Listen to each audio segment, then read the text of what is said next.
I don't know why, but you were watching the Madness Comic Network. Are you mental?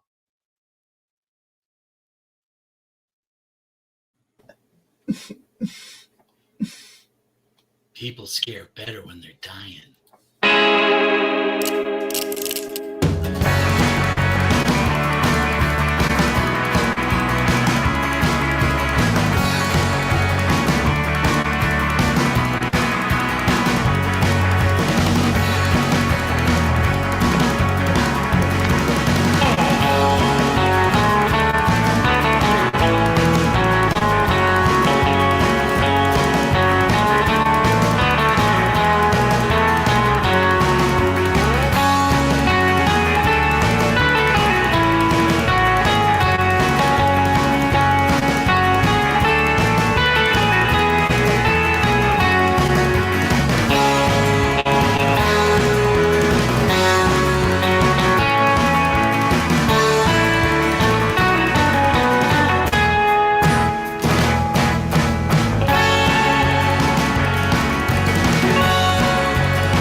Folks, welcome to the Spaghetti Western Jamboree, where what do? We talk about spaghetti westerns, of course, also known as Italo westerns, also known as Euro westerns.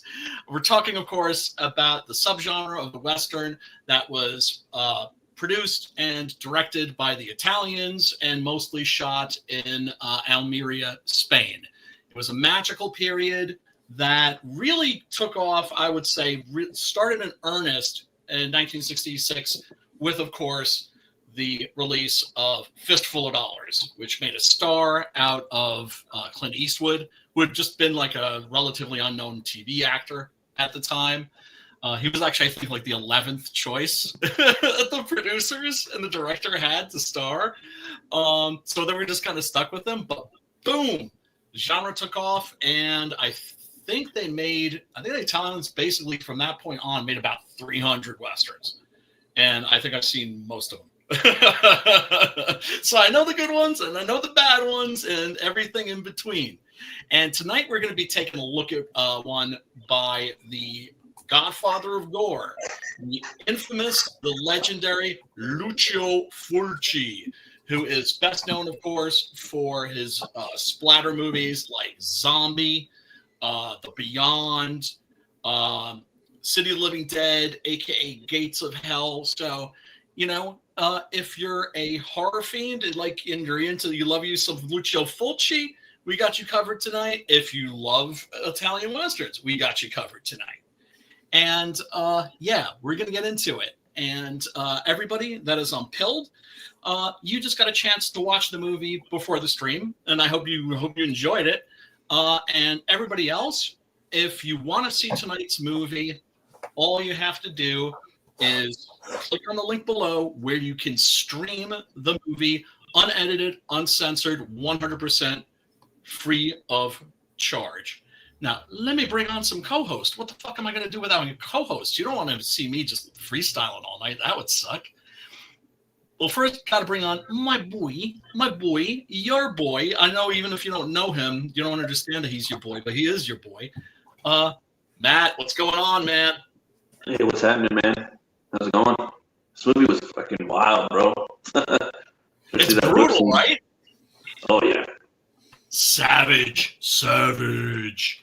Yeah, this was made in like 66, which is like means it was made around the same time as Fistful of Dollars, which was also, of course, renowned for its brutality. But you just really quickly allow me to segue here, because I can't help it. We are a comic book related show. We are an art related show too.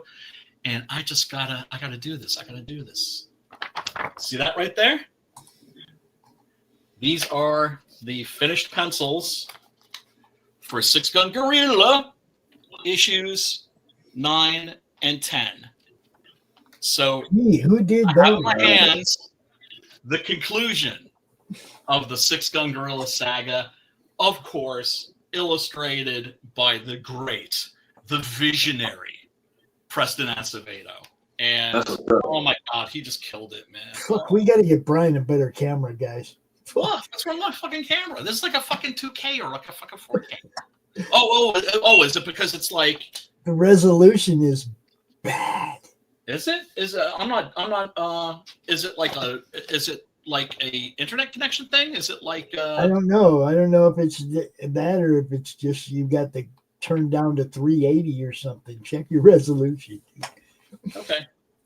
But yeah, I mean, you know what's cool? It's like, Preston sends me the pics, right? He sends them to me as like JPEGs. Preston Acevedo, that mother. Oh, hey, Preston, what's going on, dude? What's up, Preston? Yeah, all I'm seeing is black, blurry. Yeah. Are you for real? Dude, I thought you knew, like, this whole time, like, every show it's like this, and I thought you just, like, every time you show something off, it's just like a big bitmap blur. I mean, you're blurry. Hold on a sec. You're blurry right now, dude. I'm blurry? All you motherfuckers are blurry. No, Brian is like that every show. Like, he like, everybody else looks fine, but Brian is like blurry and he's stopping. Like, he's stutter stepping the whole time. Like, it's nuts. Roboting? All the time, dude. Like, all the time. Like, that's why I mentioned to you like a few times. I was like, how is your internet connection? Because like, if you get internet boosters or create a hotspot from your phone or something like that, anything to give you a better. I got to do something. People help me out here. Definitely recommend. I'll take recommendations and anything. Well, that's the thing. It's like my Wi-Fi receiver. It's literally in the next room. I don't think it's your Wi-Fi receiver. I mean, maybe it is. Maybe you got to go ahead and just go direct. Did you go in the settings and check your definition, your high definition on your camera? Let me see. Go in settings, go in camera, and make sure that you're on full high definition 1080. I am on full high definition. Then you try reducing it a little bit. Then try reducing it to like 720 or something like that. Like, all right, now I'm on standard. Is that any better? Standard could be whatever your Wi-Fi is giving you. Right. That might be a little better. Move around. Standard's 480. It is a little. You're still stopping and going, but yeah, it's a little bit better. Definitely got to do something about your internet connection. The audio is coming through clear? Yeah, I think you should just get a cable and just go direct, or move your office into the other room. I think that is probably what I am going to have to do. Yeah, I run a wire from the modem to my computer. I don't fucking try to Wi-Fi. It's too. I mean, I'm doing Wi-Fi, but too janky. I got like really good Wi-Fi. What's up, Zayd? Oh, what's up, Phil? What's going on, Phil?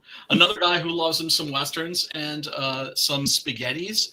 But yeah, no, I was talking about the absolutely stunning and brave art by Preston for the new Six Gun. And I gotta say, man, when you print the pages out, you really appreciate the line work so much more than when you're looking at like a JPEG or a TIFF or something. Yeah, it's just beautiful. And also wanted to share with you guys some of the art that I've gotten from Jason Orpheus. Jason Orpheus being the creator of Octopus Cowboy. And I was impressed with that book, not just with the quality of the book. The writing was great. The art was really, really, really, really good. The whole book was splendid. But one of the things that he was especially good at, I noticed, was historical authenticity. Homeboy does his research. He's like the Dixon of artists. He gets in there and searches and makes sure that shit is period correct. If I ask him to draw a cult peacemaker, he draws me a fucking cult peacemaker. And yeah, these are pages from the backup story, which is entitled I Know Very Well How I Got My Name. And it introduces the first character that I'm introducing from the expanded Six Gun Gorilla universe, character called the Dandy. You guys know who Batlash is? Yeah. Right? Imagine Batlash, but as if he were like a dangerous sociopath. Right? That's kind of what you get with the Dandy. He is a impeccable dresser, of course.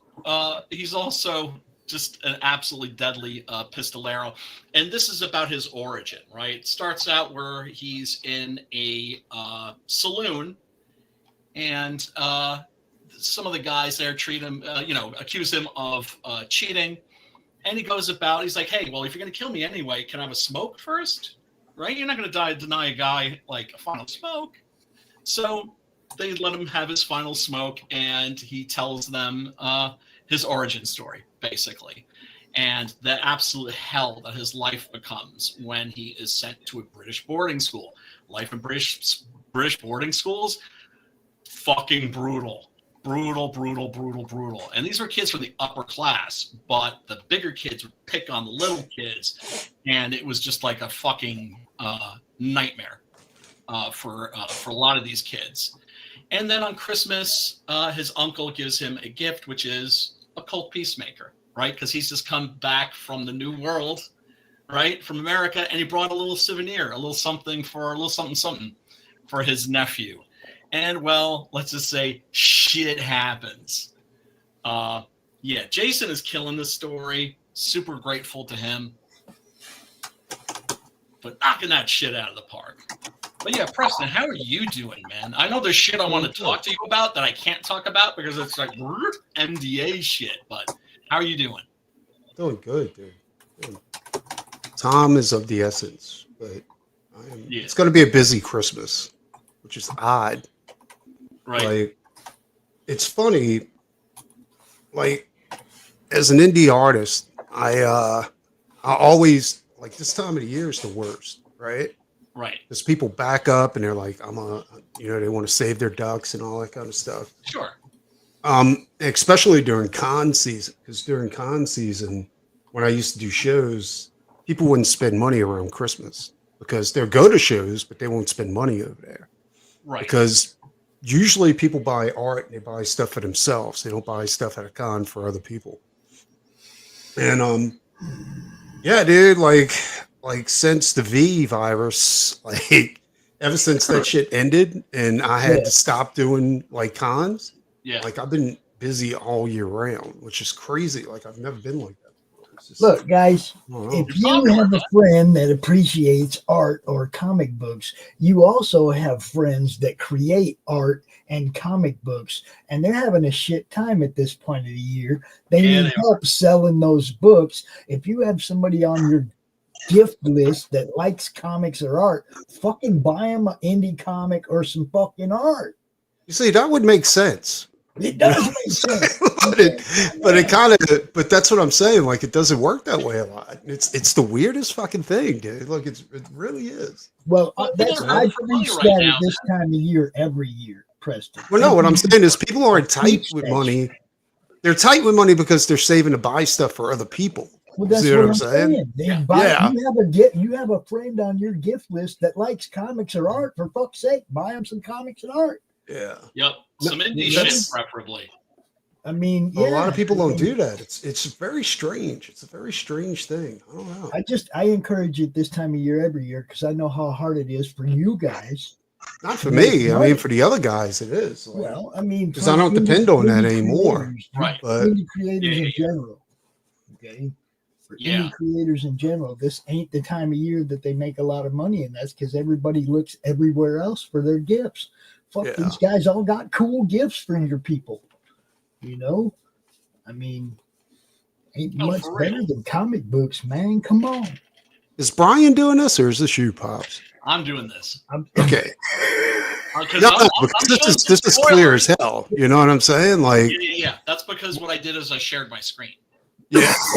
So it's got to be something between your camera, because this, like, if it was your internet connection, it wouldn't be this clear. Yeah, because it's not moving. Exactly. Just still. All right, so I'll just turn my camera off. Is your camera connected to your computer, or is it Bluetoothed? No, it's connected. I just think you that got me it's stumped. I have no idea. And I'm just gonna have to run like an extra long fucking wire. Yeah, I would run. I would say that, but I think Pops might have a point. Like, it might be in your sentence. You know, smooth right there. See, that looks really good. It's the art looks really good. It's his camera. That's what I'm saying. It's something in his sentence or something like that. Like, something's crazy over there. Dude. Okay. Did you get your camera off of Temu? No. Dude, this shit's legit. This shit's legit. I paid good money for this fucking thing. This is really a good camera. I paid like $14 for mine. Works great. What the fuck? I know, right? I got a 4K camera, and I bought it like 2-3 years ago, and I paid out the ass for that motherfucker. I got 2 good cameras, and neither one of them are very big at all. They're fucking tiny. They're good, both of them. All right, let me see if I can change something here. Got the default. Can't wait for this to do it. It's gonna be awesome. What was that? Can't wait for this book. It's gonna be awesome. It is. It is. I can honestly say without boasting that it is going to be fucking awesome. Matt has a lot of the same problems too. That boy down below for hooking him for hooking his boy up with some fucking awesome. Just look at this shit, right? It's like these guys are in a Zeppelin and they're just cruising along, and suddenly they got fucking gorilla in their face. And Preston did not fucking disappoint here. Look, he's punching through the windscreen. And just look at that guy's bottom jaw, his lower jaw, and his fucking eyeball just fucking flying out. Like, the way I wrote it was that he punches him so hard that his head just spins around. But this is Preston we're talking about here. So he's going to give you that little extra something, that little extra bit of gnarly. Violence and gore. And then down here in the bottom, just his fucking deflated eyeball in the foreground. Nice. You got Ghost Pepper watching over on Pilled right now. He watched the whole movie with me earlier, guys, so he's really looking forward to the commentary. But yes, we will get to tonight's movie in a moment. Preston, did you get a chance to check it out? I did. Actually, I had to be like, my wife, one of my wife's family members died. He was super, super old, you know, he passed away. So we got a funeral to go to tomorrow, and his, her uncle is from out of town. So I had to stop the movie and go out to dinner. And, so when I got back, I started watching it again, and I didn't get to finish it, but I watched a good bit of it. Got a new shirt. Yeah, no, I was about to say, nice shirt, dude. Yeah. Yeah, I'm doing a watch party every week, Preston. Before this show, I'm actually watching the show over on Pilled. We're playing it live. And people can join in and actually watch it with us. And then we come here and we do this show. No, when I watch one of these movies, like, it's playing and I'm usually working, or I got to be called away to do something, and I have to stop it and then restart it, and then it's constant like that. I don't get sit That's around why I anymore That's why I and just do watch it. a movie for fun. That's why I just do it. Yeah, I hear that. Matt's in That's the why I same. just do it right before the show, because that's the only way I really get a chance to actually watch the whole movie. If I wait till the last minute and do it all at once. And now Takes it's me like like 3 I days to force watch it. myself to do it because I time it on the schedule on the show schedules. So now Yeah. it's part of the deal. Okay, now I know I'm going to watch the show every week because I'm playing it. Right. You know, I'm going Right. to watch the movie every week because I'm playing the damn thing right before we do this. You Right. know, so Yeah. if you And ever then gotta haven't throw in seen the it, occasional commentary. if you ever haven't seen it and you're like right down before the show, go over to Pilled and watch because that's what we'll be doing too. You know, trying to catch it before the show starts. Hells yeah, man. Hells yeah. Yeah, the movie we're talking about tonight is one of 3 Westerns that Lucio Fulci directed. Lucio Fulci, of course, Godfather of Gore, director of incredible, twisted, really extreme horror movies like House by the Cemetery, Beyond, Zombie, you know, that fucking with the legendary zombie versus shark fight. Splinter going in the fucking eyeball, and a bunch of horror classics. But he was like every other Italian director at that time, which was he was a journeyman. That is to say, he would direct whatever they were making, right? And what they were making at that time was Westerns. Horror movies were going to have a resurgence, in another decade after this was made, right? Italian horror would come back harder and stronger than ever. And that's when he came into his own, because it's like every one of these Italian directors, there's certain genres, even though they directed in all of them, there are certain genres that they just fucking clicked in, right? Like Umberto Lenzi, absolutely his crime movies, his Polizioteschi's are his best movies. But with Fulci, of course, he connected with horror because he had a fascination with violence and cruelty. And one thing you're going to get in an Italian Western is some violence and some fucking cruelty. Is Fulci the one who made us wear masks during the lockdown? Fuck you, man. How dare you? How dare you malign that great man? I didn't know he made movies. That's crazy. That's all. You learn something new every day, don't you, Matt? I think that was Fauci. I got a little something for you. Preston. Can I tell you something? What? Fuck you.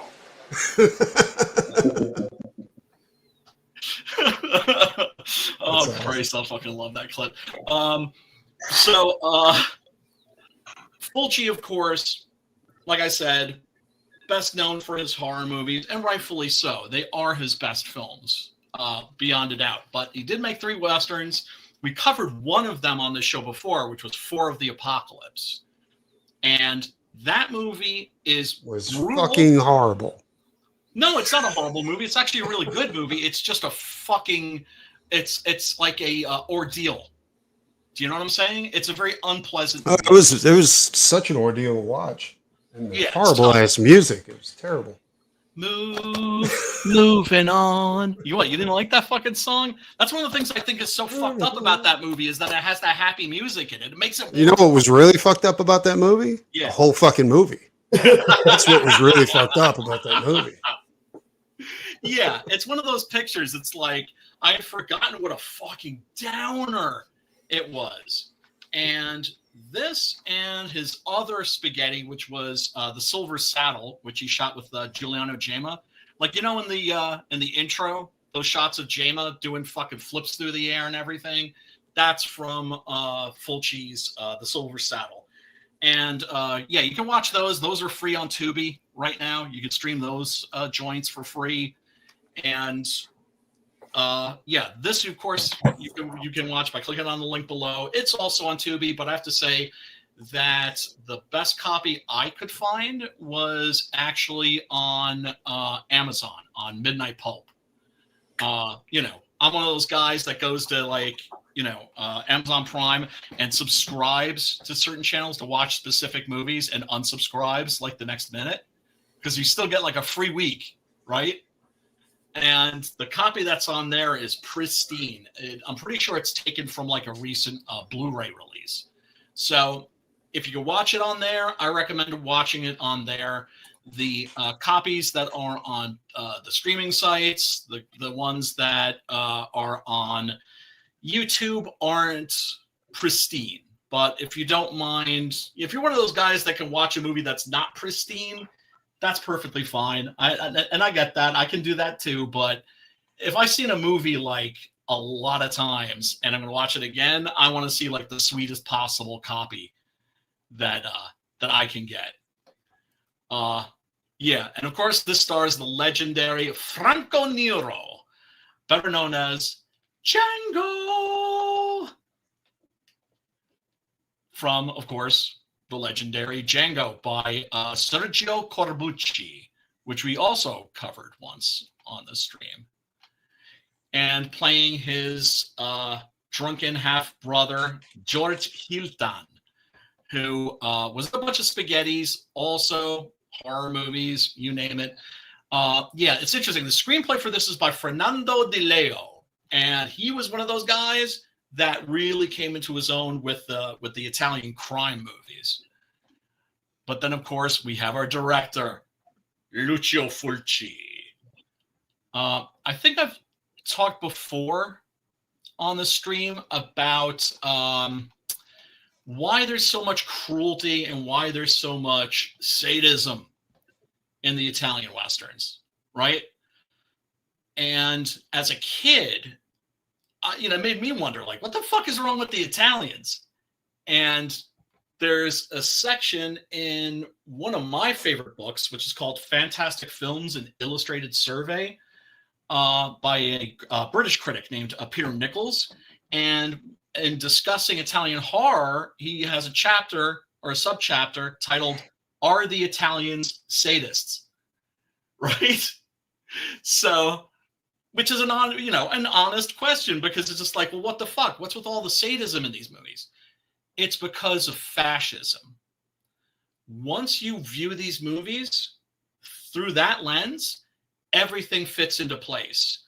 The violence and the cruelty and the sadism that you see in these movies was their way of it was the way of their artists to purge the luggage that they had from living under Mussolini. I like the dogs ripping the dude apart. That was inspiring. Yeah, no, I mean, it's fucked up. It's fucked up because, and once again, it's like how I say, like with the Chinese, like the Kung Fu movies, you understand those better once you put them in the context of like the Peking opera. With these movies, you understand them better when you put them in the context of fascism. Because this movie opens up with these scum fucks, looks like they're about to go fox hunting or something. And turns out, of course, that their prey is distinctly human. And what are they going to do? They're going to hunt this fucking dude. And here, of course, we have Junior, easily the most fucking twisted and sadistic character in this movie, full of pretty fucking sadistic characters. He's a dresser, too. He's like, I'm going to hunt you in style. Oh, for sure, for sure. I mean, he's covered in mad drip right there. And, you're talking about the the mid to late 1800s, which I think was the last time that men's clothes were really fucking cool. I wish some of these styles would make a fucking comeback. Not the thing that he's wearing right now. I wouldn't rock that shit. But then again, you can't catch him. Yeah, you can't. Yeah, but he is kind of styling and profiling. I'm not gonna lie. And that actor is Nino Castel. Okay, hold on. Let me wet my whistle. Nino Castelnuovo, and he plays Jason Junior Scott, the son of basically the arch villain in this. And he is as George Hilton's character says later in the movie, Junior is very good with a whip. And so he's just fucking snapping on this guy, and they just hunt him down and just have a good time watching as these dogs just fucking tear him apart. And you got a sadistic scene in an Italian Western, you're going to get these close-up shots of these leering, sadistic fucking faces. It's in all of these fucking movies. This scene really makes sense when you put it in the context of an incident that happened with a fellow by the name of Corbari. Corbari was a anti-fascist a partisan, a freedom fighter, right? And I know you're like, oh, Antifa. No, this guy was fucking fighting real fucking fascists, for real fascists, right? Fucking Mussolini and his cadre of fucking scumbags. He was out one day hunting, and with his rifle, and so he's going through some brush, and suddenly, boom, some dude just zips right past him, butt naked, bare ass naked, just shoom, like a fucking streaker, and he's just like, what the fuck? And so, like a minute later, these guys show up, with hunting rifles, and they're always like, yeah, did you see like a naked guy come tearing ass through here? And he was like, yeah, what the fuck's going on? And they're like, oh yeah, we're hunting him. And this is the kind of shit that the fascists would do on the regular to their enemies. And Corbari, being a fucking Chad, was like, oh, hell no.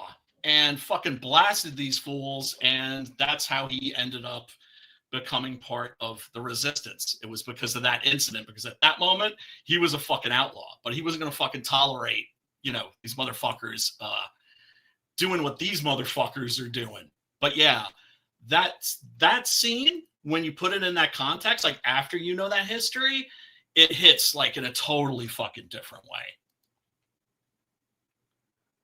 And yeah, this of course is Tempo di Massacre. This is also known as The Brute and the Beast. So you can also find it under that title. Of course, who's the star? We got Franco Nero, and he's wearing Clint Eastwood's waistcoat from Fistful of Dollars, I think. But it's also the same waistcoat it looks like that he wears in part of Django as well. And so he's a gold prospector. These boys are just, panning for gold. And he's actually managed to find some. And he gets a message from home, like, hey, you probably should come home right now because shit's fucked up. Although his messenger doesn't tell him anything. He just tells him, go back home and fucking bolts. So he comes back home and he finds that his ancestral home has been turned into a pigsty. And when I say that it's a pigsty, it's a fucking pigsty. As you can see here, pigs are actually coming out of the front door. It's like his house is just fucking rotten, falling apart. And yeah, evidently, of course, it looks like somebody grabbed it from him. And that is like one of your basic plots in your Western movies, is that of the Range War. That is to say, people having their land took from them by people with bigger numbers and bigger guns and bigger bank accounts, which is what's happened to him here. So he goes to confront. Sounds like the people in North Carolina. Whoa, snap. After that flood. No fucking shit, man. No shit. Yeah. America, not a good place to, encounter a natural disaster. That's for goddamn sure. But hey, we knew that ever since Katrina, didn't we? Oh, absolutely. It's like, hey, shit. It's like, wait a second. I'm paying super high taxes. You're not going to come, help me? You're paying taxes so other people can fight wars against other countries. Yes. Yep. But Oh shit! How dare you fucking complain? How dare you? Those people are suffering. My house got washed away by a fucking flood. I just want to see it. There it goes. It's going there. It's going around the corner. Can you hook a brother up? Did you see the one where the church was floating in the middle of the fucking ocean? Amazing. Yeah, no, I mean, but the next time they seen it, it had sunk. Like all you could see is the roof. But yeah, you're talking about some people's houses literally being lifted off the fucking foundation and fucking floating away. Yeah, dude, it's fucking crazy. Yeah. And Preston knows a little bit of something about having his house fucked over by natural disaster. Yeah, but my house that I owned back then was over 40 years old and it had a solid foundation. The newer homes didn't have very good foundations, so the whole house just kind of lifted up and just Oh man, it's fucking scary. And I'm late to rise too. I can imagine waking up and just look out the window. It's just like the world's just flying by. Like, what the fuck? That would be awesome if you wake up and you're like in fucking the Wizard of Oz or some shit. Yeah, except you ain't in the ain't no fucking munchkins fucking coming to save your ass. If you're seeing munchkins, then you're definitely on some type of fucking LSD or some shit. Peyote, PCP or some shit. Yeah. Now, total non sequitur, but this dude on the right, his name was Romano Pupo. And you will fucking see this motherfucker in countless spaghetti westerns. He was like one of those guys that he was an Italian stuntman, right? And the Italian stuntmen and the Spanish stuntmen, who were legendary, were total chads. And of course, they just fucking respected the fuck out of each other. Were always trying to one up each other with some kind of crazy shit and partied like fucking savages. But because if you've ever known thrill-seeking types, the kind of people that will, throw themselves down a flight full of stairs, just to sort of look great in a movie. Yeah, those guys could party like fucking maniacs. But yeah, he's related to U-Bowl? I'm sorry? Is he related to U-Bowl? No, I don't. Uwe Boll, did you say? U-Bowl. No, this is Romano Pupo. Romano Pupo. Just fucking with you. Pupo, you fool, Pupo. Oh yeah, and then of course we got this old Chinese dude. That's actually that dude was hilarious. Yeah, he God, I'm trying to remember what other movies I've seen him in, but he is. I could have swore. I know this is going to sound racist as hell, but this falls within the same time. He looks like one of the actors in a Godzilla movie. Like, I don't know. Yeah. Does he? Like, not exactly. He's got a distinct type of sharp face, Yeah, but he's not a Japanese brother. He's a Chinese brother. And yeah, I mean, he's listed in the credits. I forget what his name was, but he was actually in quite a few spaghettis because, of course, there weren't that many Chinese dudes in Italy and Spain in those days. Oh yeah, no, I have it right here. Yeah, he's in this. I Am Sartana, Your Angel of Death, which is one of the Sartana sequels, one of the better ones actually. Although there's really not a bad movie in that entire series. Vengeance is a Dish Served Cold, and The Price of Death. Also playing a Undertaker in that one too. And yeah, that one has stars Gianni Garco and Klaus Kinski. Let me roll the trailer for this real quick. Let's take a look at that. Got some other clips. Of course, we're going to have to be careful to not show an entire movie so that we get yanked off of the YouTubes. But everybody that's watching us right now on the YouTubes, on Pilled, on whatever platform you're watching, thank you so much. We really do appreciate you. Spank that like button, hit the subscribe, and ring-a-ding-ding-dong, the bell for notifications. It makes a very big difference for us. You know, it tickles the algorithm's ass with a feather, basically. Okay, let me fucking find this. All right. Yeah, there it is. There it's not. So what did you guys think of this movie anyway? Thought it was pretty badass. I liked a lot of the gunfights in here. I thought they were pretty awesome. Like the one guy does like a backflip in the air and shit. Yes, there is a moment where our boy Franco does do a fucking backflip. I like the scene where he puts a cigarette out on the dude's face. That was awesome. The stogie. Yeah. Puts the stogie out on that motherfucker's face. His bitch ass had it coming too. Yeah, that was awesome. Yeah, and that drunken scene with his half brother where he's getting smacked out of him. That was hilarious. And then Nero has to jump in. He's like, "Yeah, right. That's enough. That's enough." Yeah. The guy who kind of steals this movie, I have to say, is George Hilton as his brother, his half brother, Slim, who seems to just not have a problem with the fact that basically his entire life has been taken away from him. And, you know, Franco can't understand, like, why are you so complacent here? Because it's like a little adobe hut that he's sharing with the woman that was their maid.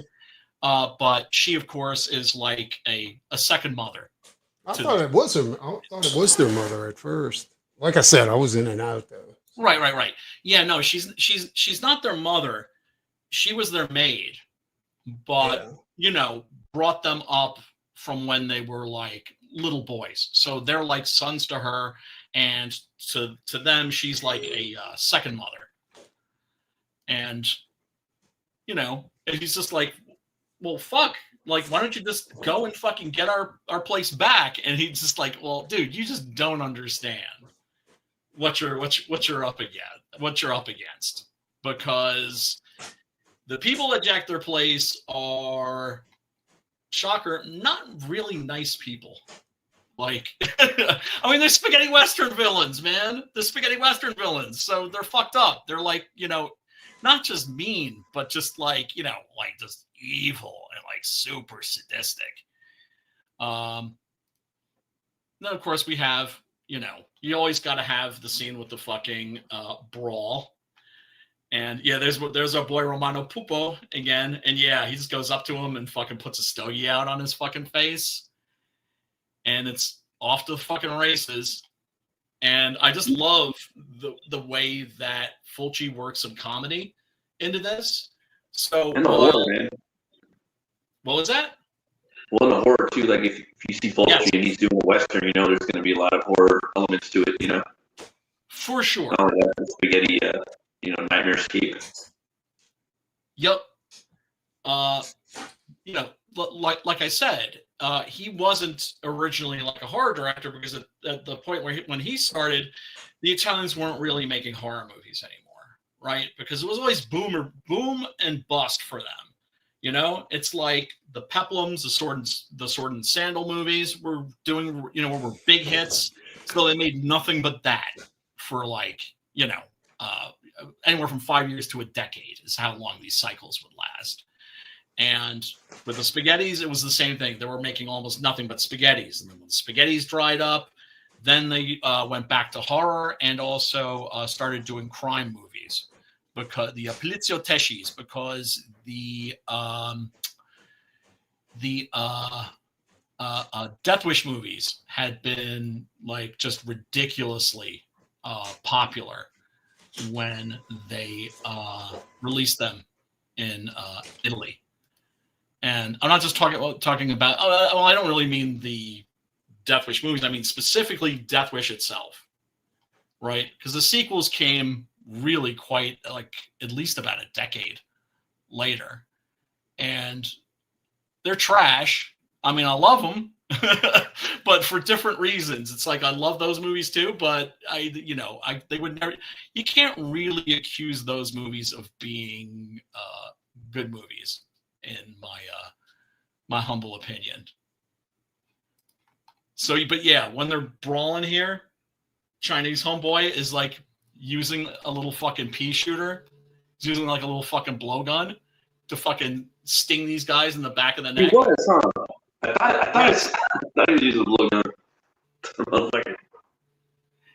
Yeah, because, Slim is getting his ass whipped by these guys. Of course, he's shit-faced drunk, so he doesn't give much of a fuck. His Chinese homeboy definitely lends a hand. And didn't he charge him money for that too? Yes. He's always shaking motherfuckers down. This dude is always shaking motherfuckers down. He's just like, for information, that's okay, that's 2 cents. His job as an undertaker, he's just like, okay, it's like $2 a coffin, and which Franco Nero ends up paying for. Because yes, there's an entire family, including kids, that get massacred in this movie. It's a pretty fucking rough and ready one. The thing that fucked me up in this scene is when somebody goes over and they fucking rake him across the back with their spur. Like, they just come up to him and just go zing, and just like, oh fuck, and you fucking feel that shit. That's the thing that was great about Fulci. When it came to violence, he made you feel that shit. He made you, some of the shit in this is fucking wince-inducing. Like, people really look like they're just not exactly having a good time. The whipping scene in particular is just fucking savage. Brutal. Yeah, there's Romano Pupo getting shot in the back of the neck again. It's like, oh, what? Yeah, the Chinese dude shakes him down, but hey, man, he pitched in. He fucking earned that fucking money. And then, of course, we have Junior, the fucking psychopath, who really one of the better spaghetti villains from this era. Not on the level of like a Gian Maria Volonté and Fistful of Dollars or something like that, but he is a pretty strong, twisted, sadistic villain. And what I love about his performance in this is the fact that Nino Castelnuovo's performance is that he brings across the fact that he's not exactly right in the head. There's that scene that he has with his father where you see him sort of almost breaking down. And you could see that if he's not completely batshit insane, at the very least, the edges of his sanity are frayed. Let's put it that way. But first, let's take a look here at the trailer for Massacre Time, or as I like to call it, Massacre Time.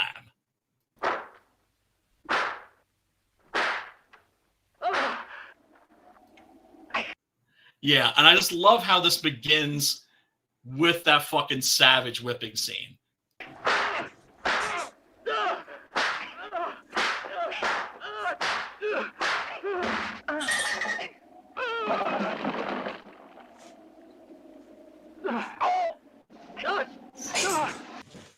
Yeah, so what happens is, of course, Franco goes to confront the guy that basically took everything from him.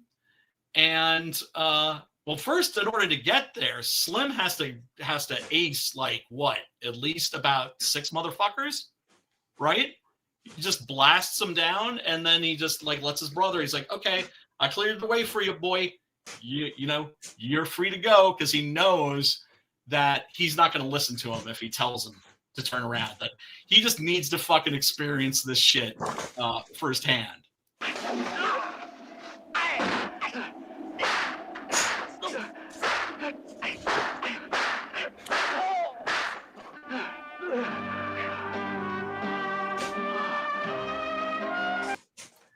And I'm not going to say that Franco's beating in this is worse than the beating that he gets in Django, because he gets jacked up in Django. I mean, they just fucking destroy his hands, right? They just beat on his hands with rifle butts and then ride horses across his hands. When you get to the climax in that movie, his fingers are practically fucking falling off. But he definitely gets roughed up in this, that's for sure.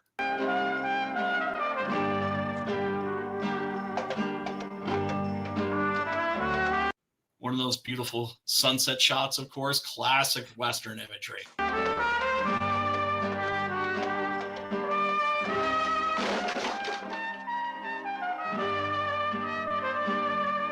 Yeah, he comes back half dead. And Slim, his brother, is just kind of grinning to himself. And he's just like, Junior's pretty good with the whip, ain't he? What the fuck was that? Are you sharpening pencils during this stream, Preston? Who, me? No, Yeah. no. That's that's the Roomba. Okay. Busted.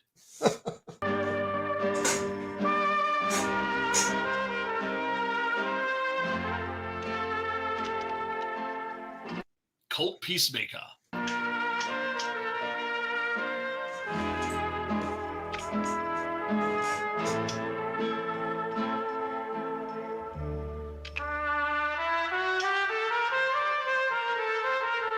It is also worth mentioning. The music in this is Look, it's not Morricone, right? So the music in this It's actually kind of cool. I kind of dig it. It's alright. But once again, it's not Morricone. Not sure who it is actually. Usually in these movies, if it's not Morricone, it's either Bruno Nicolai or I'm forgetting the name of the other guy. It's going to come to me in a minute, I'm sure.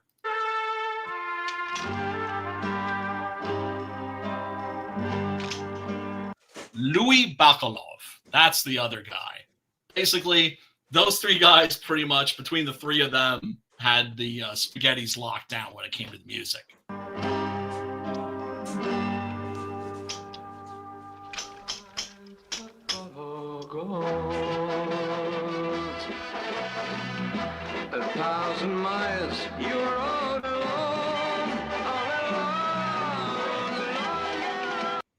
You notice also that a lot of these have songs that are in English, right?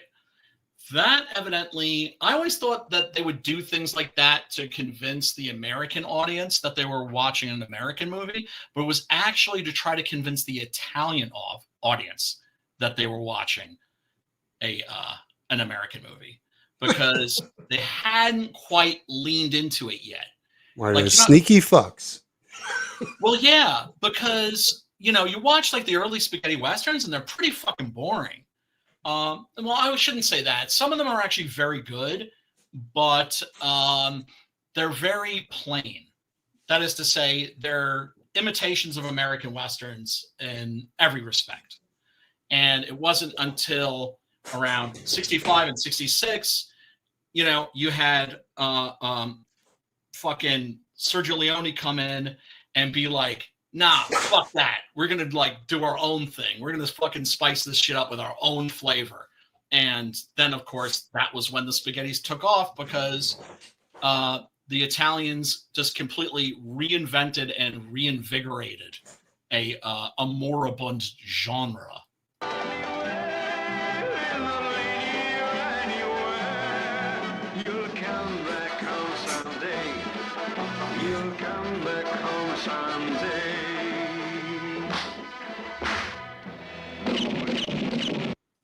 And you do get the plot to this is one that you really kind of see in a lot of these spaghettis from this era, in that they're often about a hero that's returning home. The best of those that I can think of is The Return of Ringo, which is basically based on the third act of the Odyssey, right? When Ulysses returns home and finds the suitors have taken over his house and they're sweating his wife, and he fucking locks the doors, and fucking mows all of their asses down with his bow and arrow.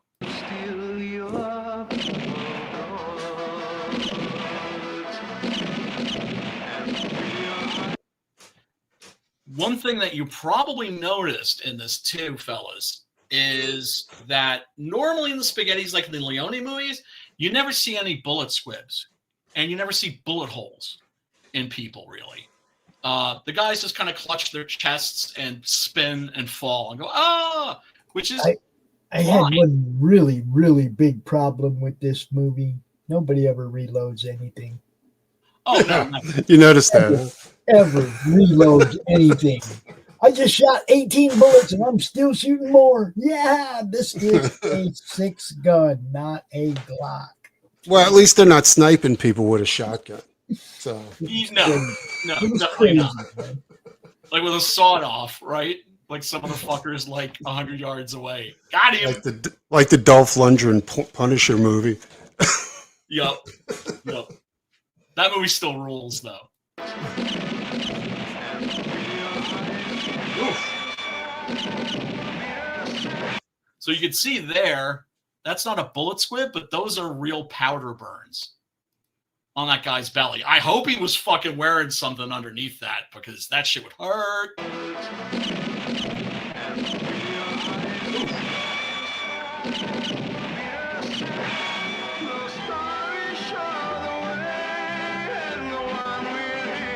Oh, there's the flip. He flipped it.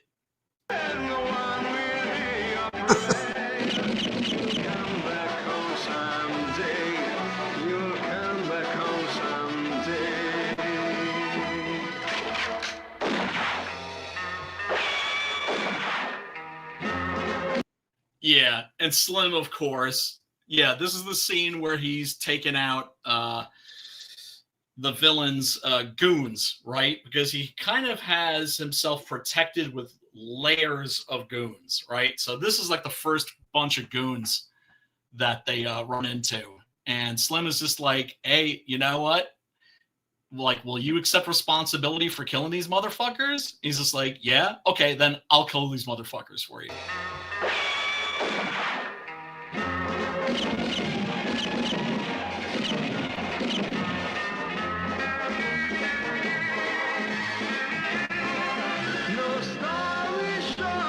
La Colt Cantarono la Morte. Don't ask me what that means.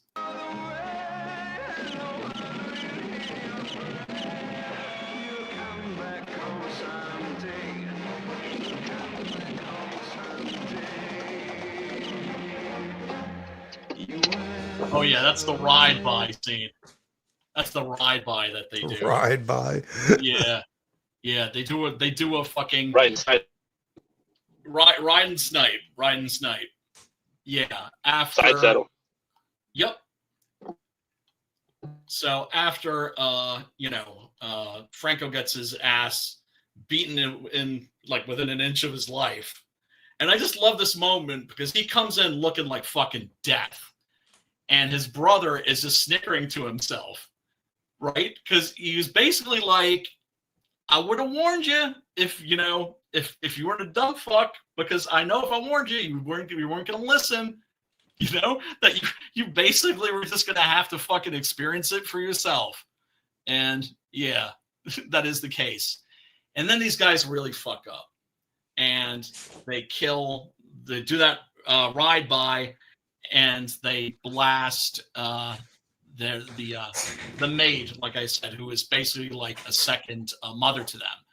And, Slim, who has this fucking shit-eating grin on his face for most of the movie, that shit just wipes the smile right off his fucking face, and he just starts fucking sobbing.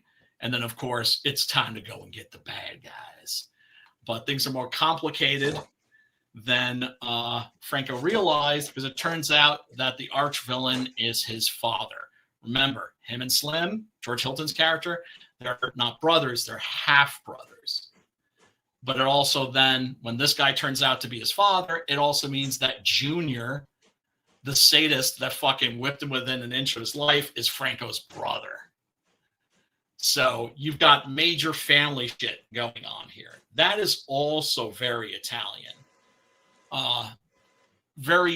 It's part of like the really operatic nature of a lot of the Italian Westerns. So basically it's a Western Godfather. In some respects, it's no, La it's Costa like, Nostra. no, it's like, it's just the Italians love tragedy. They understand it, right? Like They live it. Americans don't understand tragedy. I know people who will literally not watch a movie or will hate a movie because it had an unhappy ending, and it leaves them feeling cheated. They're like, well, why did I bother watching that movie for like an hour and a half or 2 hours if the hero just dies at the end? Like they can't wrap their heads around it. But the Italians, it's like I don't mind movies like that. One of my favorite movies that is Johnny Darko. Because at the end, Johnny, he dies. You know what I'm saying? Like it's. Yep. But he's also kind of in a horror movie, right? And nobody's safe in a fucking horror movie. Kind of, but he's also like a hero too, because he undoes. But then you realize like he did all this great shit while he was alive. Yeah. But then because he went back in time and he died to bring his girl back, that means the pedophile was still loose. You know what I'm saying? Like he never got caught. And all this other crazy shit like that he did, like was undone by it. You know? Right. You're talking about Swayze's character. Yeah, yeah. Who's like a fucking con artist. That's what I'm saying. Whenever they don't follow that formula that Hollywood like loves, you know what I'm saying? Where it feels like you're watching the same movie over and over again. Yep. What is it called? The 3-act structure? Yes. Whenever they don't follow that, like true genius comes out. You know what I'm saying? And I don't think Johnny Darko follows that 3-act structure. You know? Donnie Darko, motherfucker. Donnie. You know, like that's what I said, Donnie. No, you said Johnny, bro. Oh, okay. Well, yeah, just Donnie Darko. Yeah. Donnie, like Donnie Wahlberg. Donnie, no, I'm not doing that. That's gay. You know, the guy from New Kids on the Block. He was the one that was like rough and ready. He was the rough and ready guy. You know, the guy. Shit, please tell me you're not a New Kids on the Block fan. Well, isn't everybody? Oh God. I remember. Yeah. What I mean is like that, and fucking that Johnny Depp movie where they're in Vegas doing a bunch of drugs. Fear and Loathing. Fear and Loathing. Yeah. Whenever they don't follow the 3-act structure, like true genius like happens. You know what I'm saying? Like, I think the 3-act structure actually handcuffs creators. Well, I mean, it depends. It depends on what's right for the story. That's always the case for me. It's always about what is right for the story. And if you're going to subvert the 3-act structure, at least know the first act structure, because you know, like I mean, we've had this discussion a billion times. Yeah, you got to learn the rules before you break the rules. Who made that a rule? It's just something that just fell into place. It's just certain things are pleasing to the human mind. You know what I'm saying? Like certain notes of music. It's just something that works. The 3-act structure has worked. It started in the theater. Started with plays, and of course, it's translated into cinema. Something like other narrative art forms like novels, short stories, and such. They don't have to adhere to that at all. But for some reason, yeah, it just kind of works. You have to do. Yeah, you gotta show this. Yeah, this is George Hilton's, right, where he's just like the things you gotta do for family, and he's gonna blast these fools so that his brother can go and get his ass whipped within an inch of his life by Junior. But real quick, I just wanted to say yo to Lark Bark here, and he is right. The Death Wish sequels were out of the 80s, distributed by Canon Films. They had that sleaziness to them. Yeah, they did. Cannon was the shit. Oh, what'd you say? What'd you say, Matt? Cannon was the shit. they kind of were in some respects. Because I mean, they made, I gotta go. I got surgery tomorrow. I gotta go get me some sleep. All right, so Pops. I do that, but God bless Pops. To me, huh? Yeah, God bless you, dude. We'll be thinking about you. Okay. Fingers and toes crossed for you, B. Y'all have a good night, and hopefully I'll see you in the next couple of days. Hopefully, dude. Hopefully. Fingers and toes crossed. Don't worry. It's going to be okay, man. Yeah, well, Get some sleep. If you hear from me tomorrow, you know I survived. Right? Oh, hell yeah. Usually that sex change operation isn't so invasive. I mean, they usually just knock that. You know, if I die on the table, Preston, that's the last thing that Yeah, that'll be on your conscience, bro. That'll be on your conscience forever. But yeah, no, best wishes, Pops. You know, we're gonna be thinking about you. But yeah, here's my policy on the Death Wish sequels, right? 2, I think, is just trash. Right, and it's got a sleaze factor to it, which I like. It's just the structure of it is just all fucked up. It's just not a proper film, and certainly it's none of the Death Wish sequels are proper Death Wish sequels, because Death Wish itself is just a really good movie, and it's not pro-violence and it's not pro-vigilantism in any respect. Sequels, basically.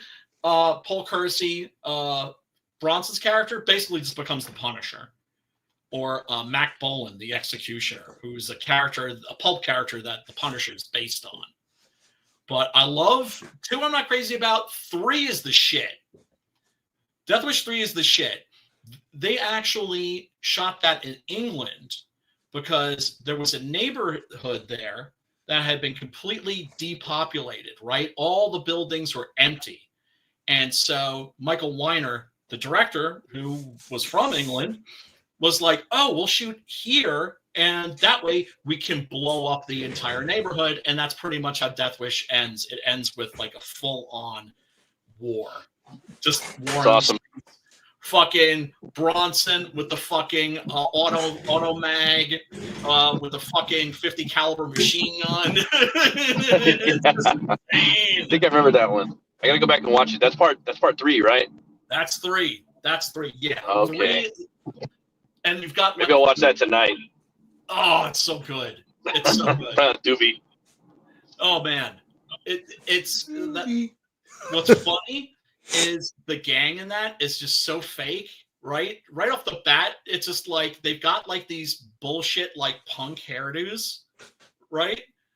Certainly the I don't villain know does. what you're talking about. Every gang back in the 80s had punk hairdos. Oh, and they were integrated. It's like no racism in the gangs back then. Like I remember The Warriors was actually a documentary. Yeah, but here's the thing about The Warriors. The Warriors is a science fiction movie. Yeah, I know. I'm fucking with you. Warriors! Warriors! Out and play! Warriors! Come out and play! Oh my god. Fucking, for what? Fucking David Patrick Matrix, Kelly. no! Matrix, no! Remember when I told you I killed you last, Sully? I lied. That's right, Matrix. You did.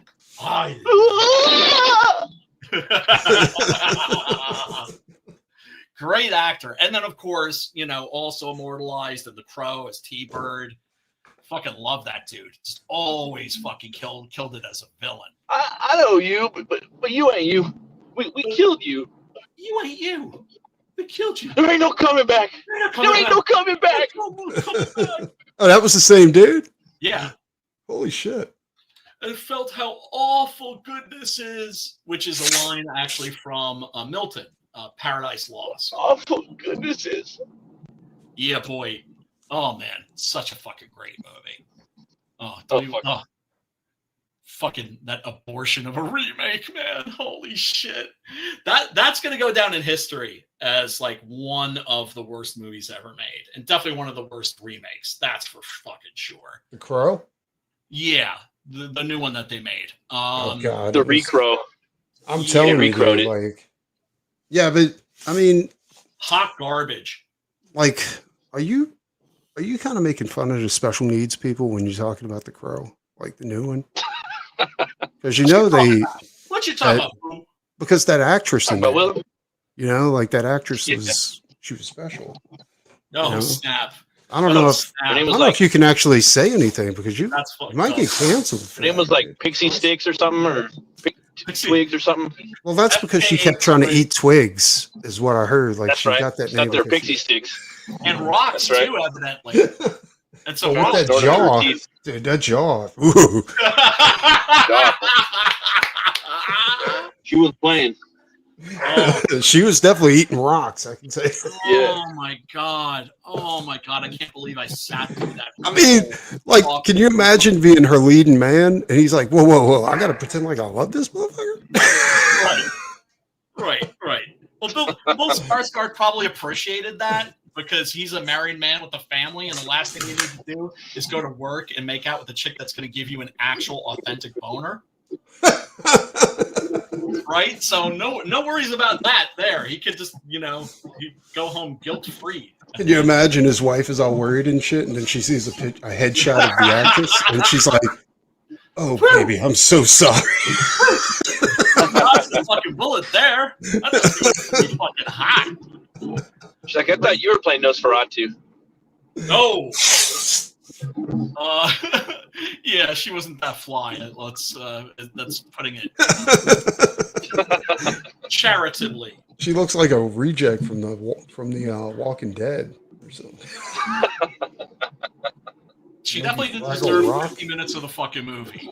You know, I wouldn't spend an eternity in limbo in limbo for her. Let's just put. And when she talked, like she had like a serious lisp, like she was like. Yeah, well, it's like video games. No more hot chicks. No more hot chicks in video games. No more hot chicks in comic books. No more hot chicks in movies. Because they're like, yay, we love losing money. Yay. Yep. Well, they don't care because ultimately it works. It must balance out with that ESG score that they actually end up making money. But I don't know. Who the fuck knows? What up, Paulus? How do you make money by making a failure of a movie? Because that's supposed to make you money. I don't understand. There's a thing called the SG score. Look, I'm not an economist. Like, economics is the most boring fucking shit.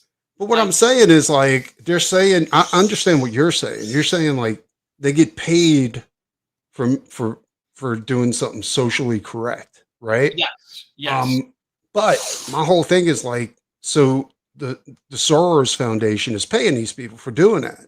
But we're not talking about losing money on something like, something that's like a few $1,000s or even $100,000. We're talking about like hundreds of millions of dollars being lost, and they're doing it consecutively. How much money does the Soros Foundation have where they can keep paying these people to lose that type of money? Well, it's not just Lord Soros the Hut. You know what it is? Lord Soros the Hut. Go ahead. Who, me? Go ahead, Lord Soros. Oh, Lord Soros the Hut. The Hut. But the way it works out, this is just my feeble childlike understanding of it, is that the ESG score basically tells people, oh, you want to invest in this company because they have this really high score, and that score is based on how woke they are. And so they get more and more investors because their ESG score is really high. But then, with the movie industry, well, I get that, but I'm saying, like, with the movie industry, like, you're also talking about long-term profits off of these movies where they can make more money on the resale of the movie in different forms, right? And nobody's ever going to watch these movies. Right. It's a fucking horrible. They're fucking horrible. And this, to me, this is the most striking fact out of DEI and all this woke shit. Disney has still, what, it's been 10 years or so? No. Has it really been that long? That was since they bought Star Wars from George Lucas. God, I think it has, dude, because they bought that right after they bought like Marvel, or they bought it before Marvel. They bought it before Marvel. I think. Yeah, it's been about 10 years. Yeah, I could be wrong about that. It's everything's a fucking blur, but they still haven't made a profit.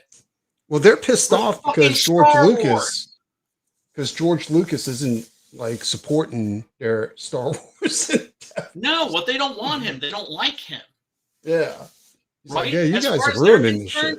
As far as he's concerned, as far as the fans are concerned, they can go get fucked. It's like, we don't want you. We don't want your money.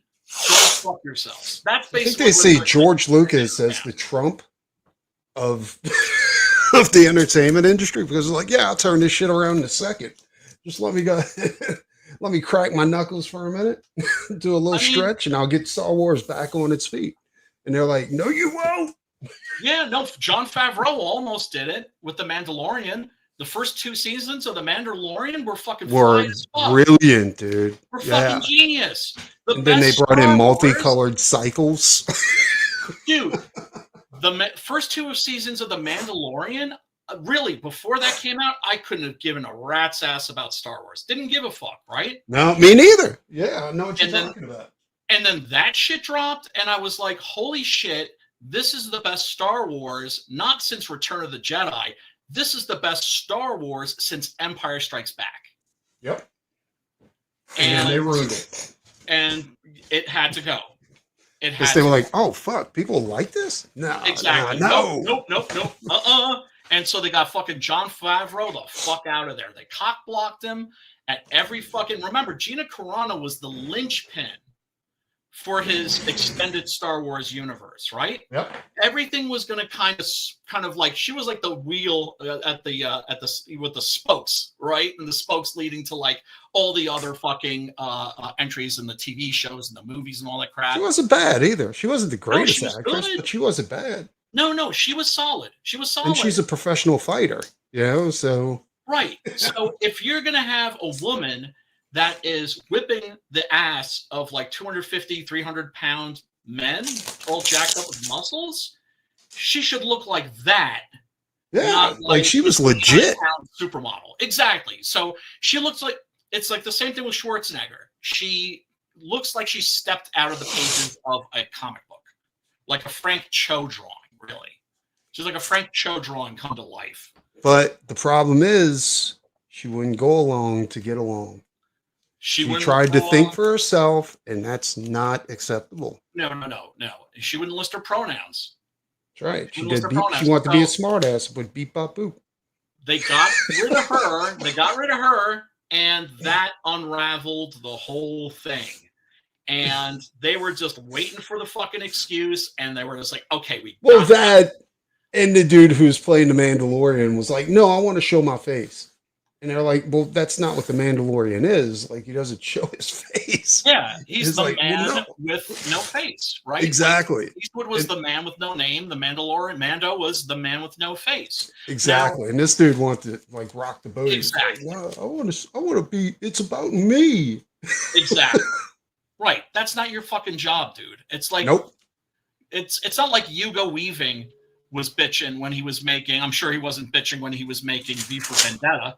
Right? I'm sure he wasn't trying to talk to the Wachowskis, like, hey, like, do I have to wear this Guy Fawkes mask for like the entire fucking movie? I know, right? Yeah. Right? Oh, God, what a great movie that was. A fucking professional. Dude. Right? A fucking professional. But that's one of the reasons why American TV shows and movies, they like to use British actors, because they're not stuck up little fucking whiny pussies and prima donnas, because most of them come from the theater world. And if you're in the theater world and you act like a fucking prima donna, everybody fucking hates you. Well, they should, because it's not about you. Exactly. It's the English. They're like the Italians when they were making these movies, where there was no hierarchy, where it's just like the star is at the same level as the key grip. It's like guy. It's like when you told me, you were like, Preston, make Kumba look like me. And I was like, Brian, I am not doing that. This is not about you. It's about a goddamn gorilla. Yeah, I had to fight him hard on that too.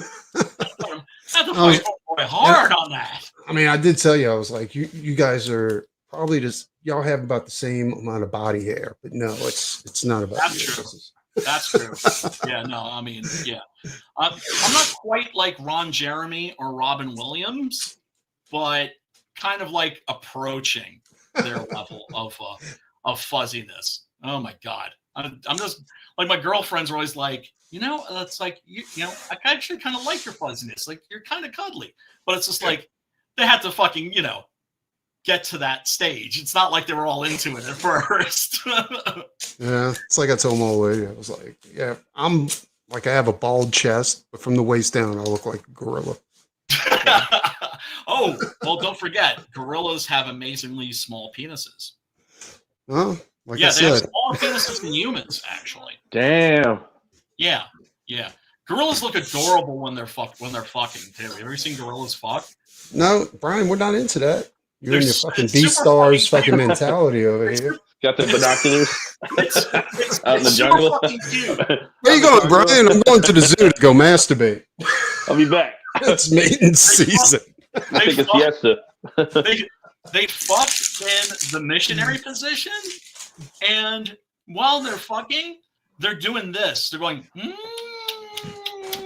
like they're putting their lips out. Can you imagine being a zoo worker and you're like, please get that motherfucker out of here? Why does he bring lotion to the fucking zoo? Gorilla porn, slapping bass. No, for that it would be the bonobos, right? Because bonobos are fucking are freaky. Bonobos are freaky like that. Buckshot bonobo. Remember I told you about Buckshot bonobo? No. Did you hear about that squirrel? And dude, they had a squadron of fucking police officers, Peanut man, with guns out and everything to go get this guy's squirrel, right? Peanut and a raccoon, man. Yeah, and this raccoon, and so they go into their arm, like they kick his door in, fucking guns blazing. Where's the fucking squirrel? And then one of them gets bit by the squirrel, and they're like, "Oh, we got to kill it now because he might have rabies." Give me the squirrel. There's people walking out of shopping markets with bags of clothes and everything else. Yeah. No consequences whatsoever. But you bring a fucking SWAT team to go to get a squirrel. Yeah. Squirrel Team 6. Yeah. Paula says the first season, he's talking about Mandalorian, wasn't bad. 2 was okay, I guess. I thought both of them were rad. And you know what? The whole return of Luke Skywalker in that last episode. That was brilliant. Like I said, not like a big Star That first season, though, man, that was awesome. Amazing. Yeah. Like they really catered to the fans when they did that. Yeah, like it exploded, dude. And that music, it's basically Lone Wolf and Cub. Is what Jon Favreau based. Dude, it was brilliant. Genius. I don't know why they ruined it. You know what I'm saying? Like, I just don't get it. For that ESG score, B. All for that ESG score. It sucks, dude. Let's take a quick look at this scene here. Things you have to do for relatives.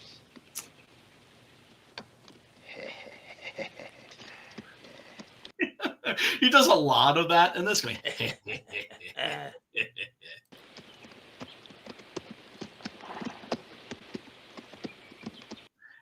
And that's his other shtick. He's always very polite before he fucking just blasts you.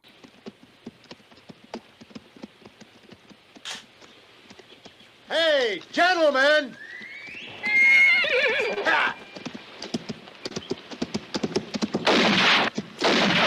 Hanging down in the fucking saddle like that, Studley.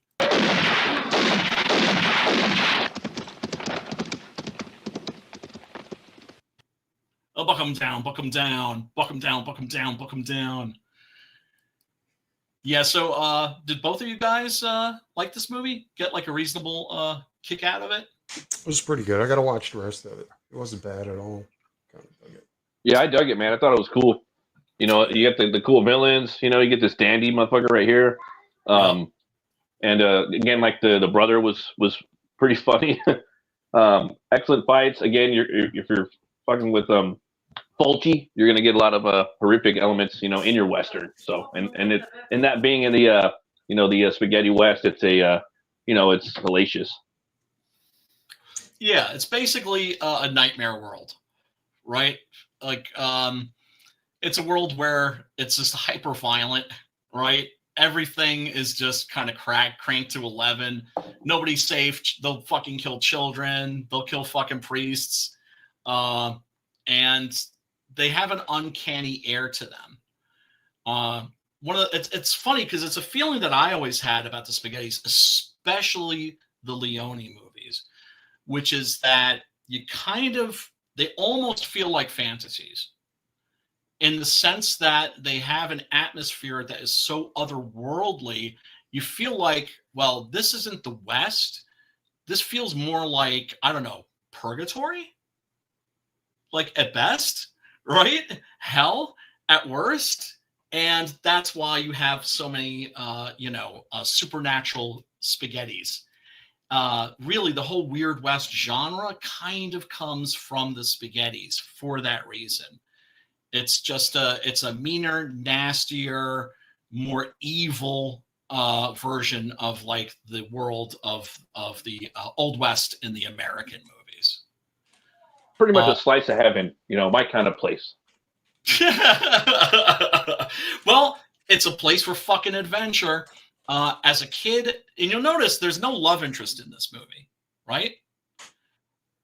When you're a kid, that's one of the things that makes these movies so much fun, especially when you're a kid. You don't care about seeing women yet, right?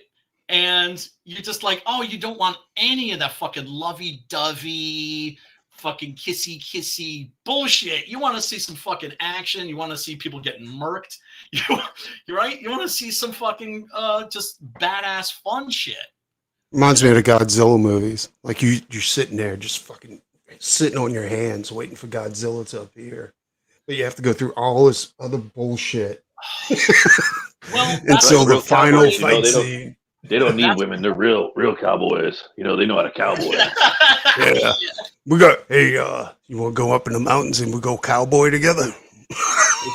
Bring that bottle of whiskey. We'll make it a night. It gets lonely on that 6-month trail. Get some of that churn butter lubricant. Yeah.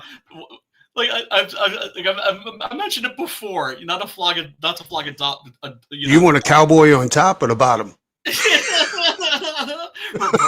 I'll show you why they call it Yellowstones. Oh, sorry. What you say, Matt, homeboy? Reverse Yellowstone. I'll show you what Yellowstone really means. Oh, snap.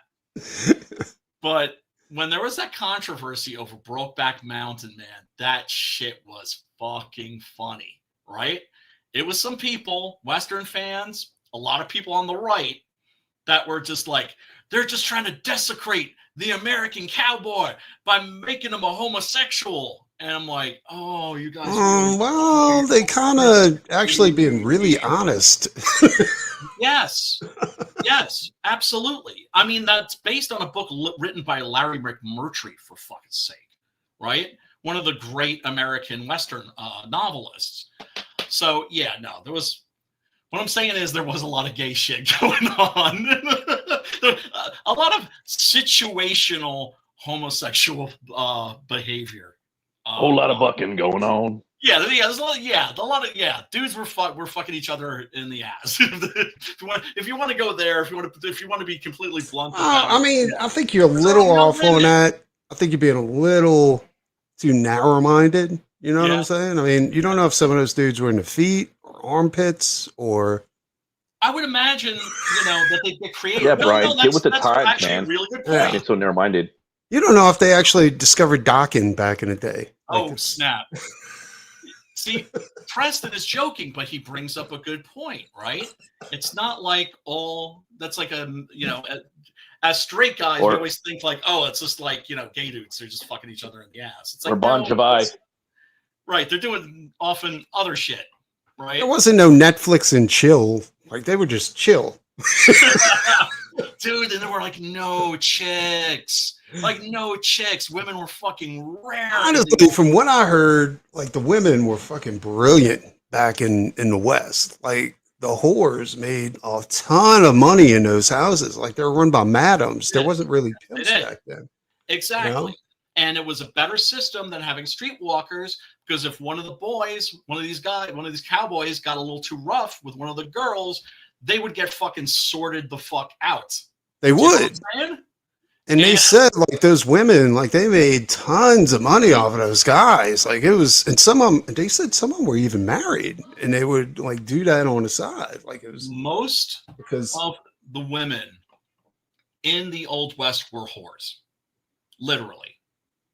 The ratio of quote unquote honest women to ho-ho-hos was something like 10 to 1. I got a feeling the honest women lived in the city. Saying like coming out of like a whore ratio. Yeah. Oh snap! Because when there's like, a towns, you were just dude all day, every day for years. You're looking at nothing but dudes. And when they would, I told you guys that story, right? I will say, dude, when you was in a boys' school and.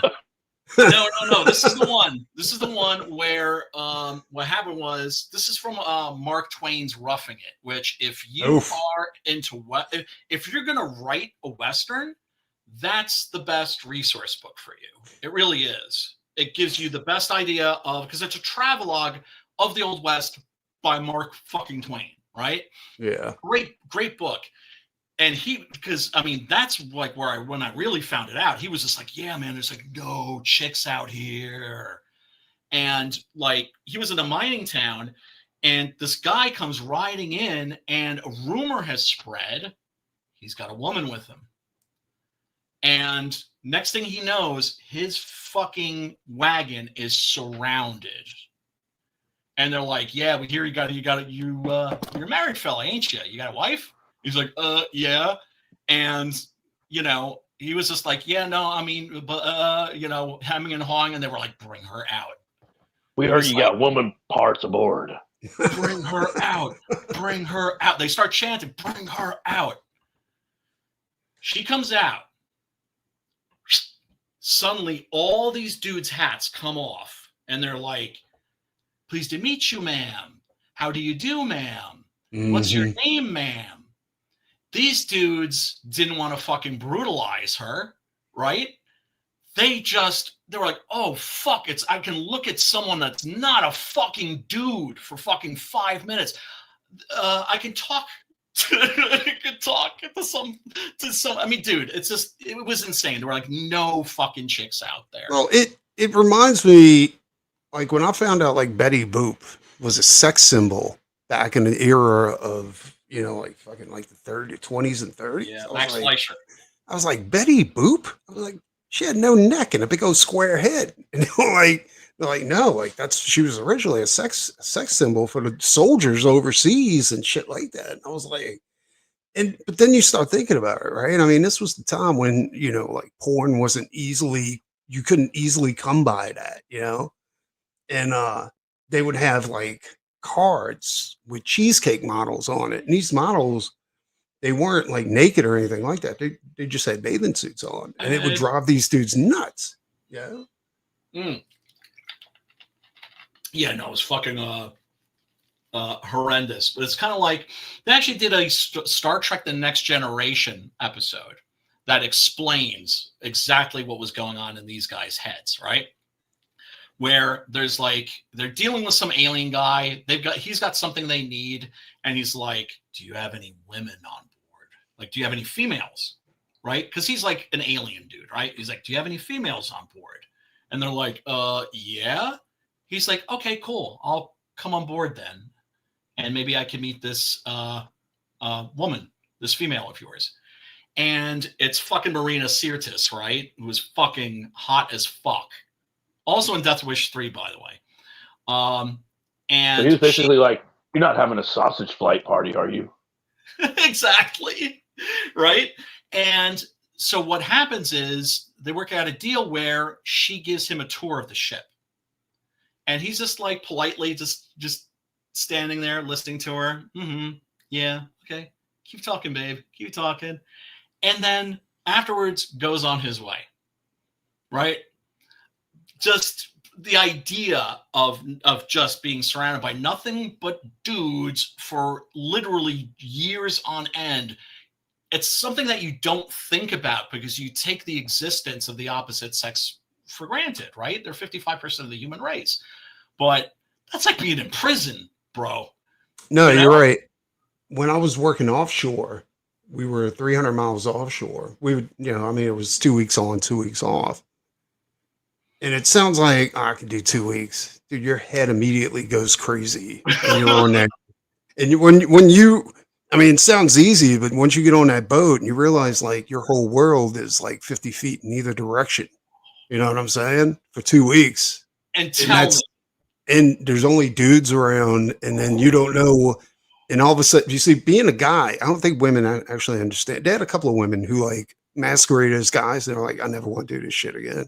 Because there's no, seriously, because there was a psychologist that dressed up as a guy because she wanted to experience what it'd be like in a guy's world. And she's like, it's the most violent thing ever because you always feel like you're under the threat of violence. You know what I'm saying? And that's kind of the way it is. Like when you get away from civilization, in my head, I know nothing's going to happen because like it's a felony if you hit somebody offshore. Right? Really? Instant felony. Yeah. Interesting. Right, because if somebody gets hurt, there's no ambulance. No. But if you throw a fist, or you get into a confrontation, it's a felony on both parties, not just one. Like both of you motherfuckers have a felony on your record from there on out. Oh, and you don't deal with regular justice. You have to deal with the Coast Guard. So yeah, like even though I knew nothing would happen because nobody wants to risk that. Like immediately because, there's testosterone everywhere. You're not dealing with like writers and artists. You're dealing with fucking welders, and real like men. Dudes who deal real shit, and, real men.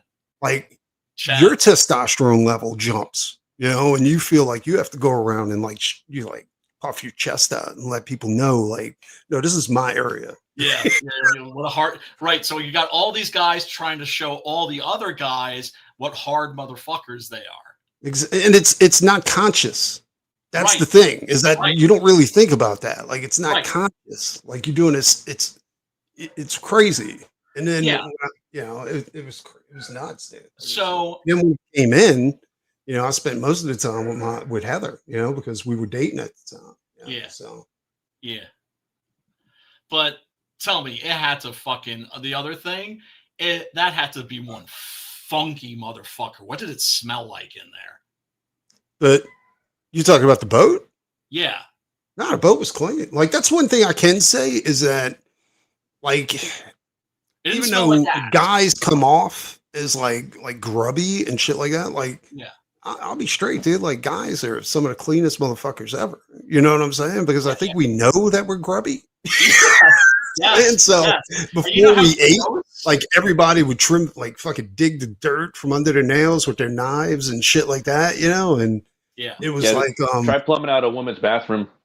It's a whole world. That's one thing I have heard now from a bunch of people. Like I had this friend of mine that worked at a women's like I guess a salon, like a clothing store or something like that. Yeah. And he said, dude, he was like, the bathrooms are fucking nasty. I've heard this. He's like, they like, I don't know what they're doing in there, but there's poop all over the walls. He's like, it's fucking disgusting. He was like, I was like, you're fucking lying. He was like, no, dude. He said, women are nasty. Yes. And anybody will tell you that. Yeah. For sure, for sheezy. I've heard those fucking horror stories too. Yeah, dude. Like, makes you shudder, man. Jesus Christ. But imagine the Old West. Like, you're talking about everybody fucking, the testosterone levels going up, everybody flexing, everybody, you know, trying to convince everybody else what a hard motherfucker they are. Then add guns and alcohol to that equation. Yeah. So, yeah, you know, was there a lot of violence in the Old West? Absolutely. But it's not like gunfights were a regular thing, right? And of course, that's the thing I love about the Spaghettis too. They're not meant to be an accurate representation of reality. They're very much set in a world. And whenever you go into a spaghetti, you know that there's a certain familiarity, right? And even though you have movies that can be very, very different in tone, it's always the Spaghetti West. And yeah, it's like the Old West, but more fucked up. A little more nightmarish, really, and violent. Yeah. But yeah, I think, honestly, I don't know. What do you think? I mean, you think some of the violence was because, you know, like, you got all this testosterone and their hormones are building up and there's no way to let it out. So instead of banging chicks, they became cruel. Exactly. You know what I'm saying? Exactly. It's kind of like, you know, some guys in high school, it's like they didn't know that they were gay, but you knew that they were gay. Do you know what I'm talking about? No, I'm kidding. Right? And you would see they were funny motherfuckers because you could tell that, like, oh, these guys are punching each other because they can't kiss. Do you know what I'm saying? They can't kiss each other, so they're punching each other. I got a feeling Ryan got beat up a lot in school. Not in high school. In junior high school, yeah, a lot. You know, severely. But no. Then I had a growth spurt. And put a stop to that shit.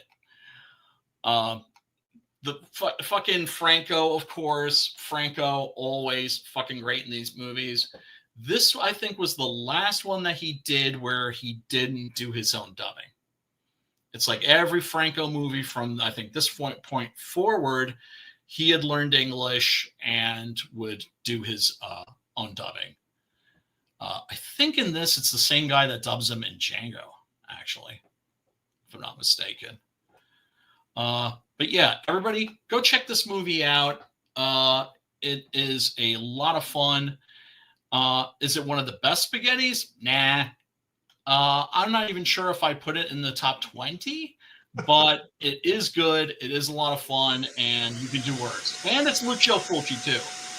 And so you know that there's going to be some rough bidding it going on. Thinking, what, we've been going for about hour 45, thinking about wrapping this up, and maybe do a little bullshitting backstage. Everybody, thank you so much for tuning in. We really do appreciate you. Smack the like button, click the subscribe, and hit the bell for the notifications if it's not a bother for you.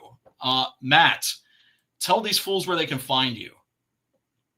You guys could find me here, or you can find me on my channel, Metal Movies and Brewskis. Try to do a Saturday night midnight show when I can, and I got some content on there, some reviews, and you can follow me on Twitter or X. Now it's X. And it's at Room Cutter Comic. And guys, if you want to check out my book, it's Butch Cleaver. Go to butchcleaver.com. I have my 2 graphic novels there. And thanks, Brian, for having me on. I really appreciate it, brother. Oh, you got it, brother. You got it. Preston, tell these fools where they can find you, bro. Right here at my house. Right here. 24 hours a day. That's your crib. Good. Now I know where to find you. No, I'll be on your show, and that's about it. I'm going to be on lockdown for a little while. Fucking swing by your crib and, with a tire iron, just tune you up a little bit for like fucking up one of my panels. Fucking bastard. I'm down with it. Fucking, what the hell was I gonna? Yeah, see, this is when I know it's just like, oh yeah, time to go off air. I don't know how people do this shit like all day, or how people do it for like hour after hour. It's so fucking insane. Get the brain fog after a little bit. But everybody, oh yeah, that's right. You can check out my comic on funmycomic.com. It is called Six Gun Gorilla. And what can I say? Everybody who sees it really seems to love it. Let me roll the fucking trailer for this real quick. And I hope you will like it. Hey.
And that's the old trailer, not the new trailer. By the way, the band whose music I stole for that there is a goth metal band called the Crest, which was like a side project of the people in Theater of Tragedy, one of the best goth metal bands. That actually sounded pretty good. Let me write that down. It's called The Crest. Yes. Did 2 records, and if you've never heard Theater of Tragedy, you know me. Like, I'm a metal guy, but I'm a goth metal guy. It's like if you're into metal, it's like you're into metal, but there's certain shit that's like your shit. And for me, it's the goth metal jams for damn sure. Let me see if I can find the volume 2 trailer. Do I have that handy? Because if I don't worry, everybody. I'm not going to make you sit through that shit. Oh, no, here we go. This is the new shit right here. This is the new shit. If you enjoy this content and want to support this channel, a great way to do that is to back my comic book, Six Gun Gorilla, Long Days of Vengeance. The critically acclaimed tale of a very big ape with very big guns, blowing very big holes, and very bad people. I'm so confident that you're going to love this book, you can download the entire first issue for free. You can find it right now on fundmycomic.com.